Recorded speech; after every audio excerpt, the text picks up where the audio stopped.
भगवत जी को रख दिया। तो जिसमें वजन ज्यादा होगा वही नीचे की ओर जाएगा। भगवत जी का पलड़ा नीचे की ओर चला गया। तो इधर ब्रह्मा जी कहते हैं भागवत कोई पत्रा नहीं है, ये स्वयं श्री कृष्ण स्वरूप श्रीमद् भागवत है। इसका श्रवण करने से व्यक्ति की मुक्ति हो जाती है।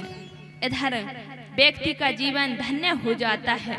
नारद जी ने जन जन में इसका प्रचार करने के लिए अपने पिता ब्रह्मा जी से इसका अध्ययन किया।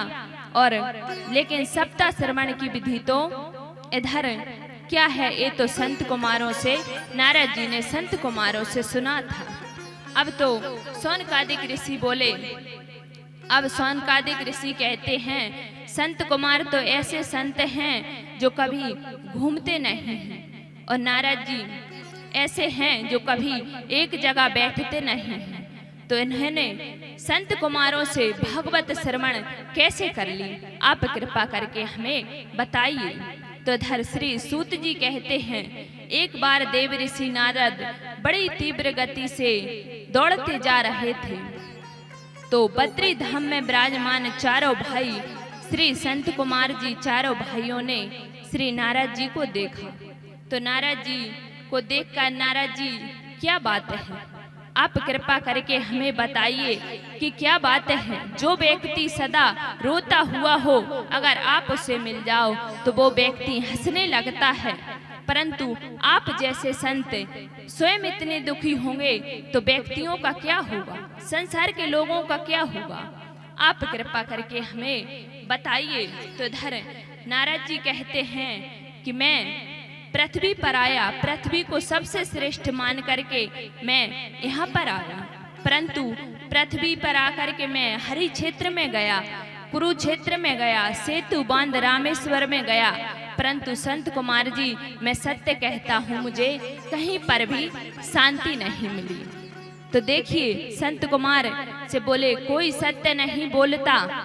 ऐसी लोगों की कलयुग ने बुद्धि को बिगाड़ दिया है कि व्यक्ति अगर एक बार सत्य बोल देता है तो वो अपने आप को राजा हरिश्चंद्र समझता है, और झूठ चाहे दिन में 50 बार बोले तो सोचेगा वो तो राम जी की इच्छा थी सो बोल गया, परंतु सत्य एक बार बोल देगा तो कहेगा मैं तो राजा हरिश्चंद्र हूँ, ये मैंने सत्य बोला है। तो कलयुग ने लोगों की बुद्धि को ऐसे बिगाड़ दिया है। अब नारद जी कहते हैं मैं श्री धाम वृंदावन में गया तो वृंदावन धाम की जय हो। इधर नारद जी कहते हैं कि मैंने वहां पर जाकर के एक कौतुक देखा। एक युवती नौजवान है और उसके पास 2 वृद्ध पुरुष मूर्छित पड़े हुए हैं। तो उस युवती ने मुझे अपने पास बुलाया।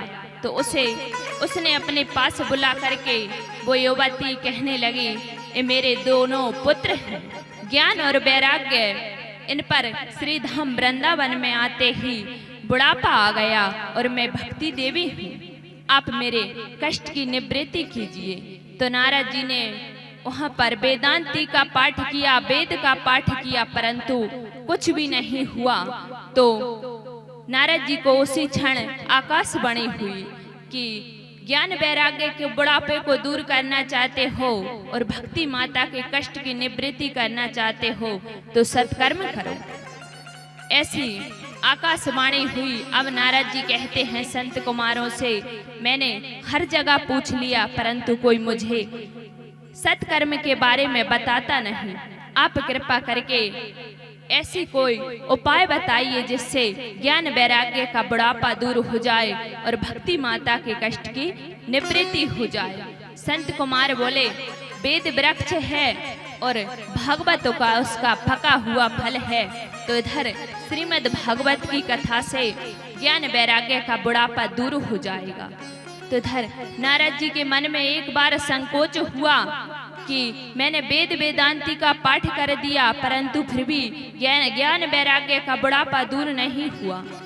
तो इधर श्रीमद् भागवत जी की कथा से कैसे ज्ञान वैराग्य का बुढ़ापा दूर हो जाएगा। तो इधर संत कुमार कहते हैं वेद वृक्ष है और उसका पका हुआ फल श्रीमद् भागवत है। तो नारद जी की समझ में आ गया। अब नारद जी बोले हम कथा कहाँ करें? सो बोले बद्री धाम में गंगा नदी के तट पर जाकर के कथा करें। तो वहां पर जाकर के मंच बनाया और संत कुमार चारों भाई मंच आसीन हो गए और नारद जी श्रोता बन गए। अब इधर देखा सो ही हजारों संतों की भीड़ लगने लगी। अब तो कुंभ जैसा वातावरण वहां पर बन गया।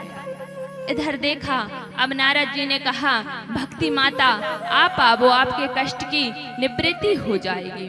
और ज्ञान वैराग्य से कहा आप आवो, आपके कष्ट की निवृत्ति होगी। तो उधर से जैसे ही ज्ञान वैराग्य और भक्ति माता आए तो जश्न लाल की जय हो। इधर देखा भक्ति माता और ज्ञान वैराग्य वहीं पर आकर के आसन पर बैठ गए। इधर देखा अब संत कुमारों से नारद जी ने एक प्रश्न पूछा, आप कृपा करके हमें ये बताइए कि भागवत की कथा श्रवण करने से भक्त व्यक्ति भीतर जाता है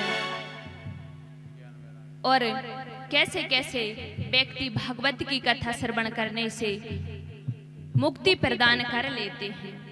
आप कृपा करके हमें यह बताइए। सो ही अब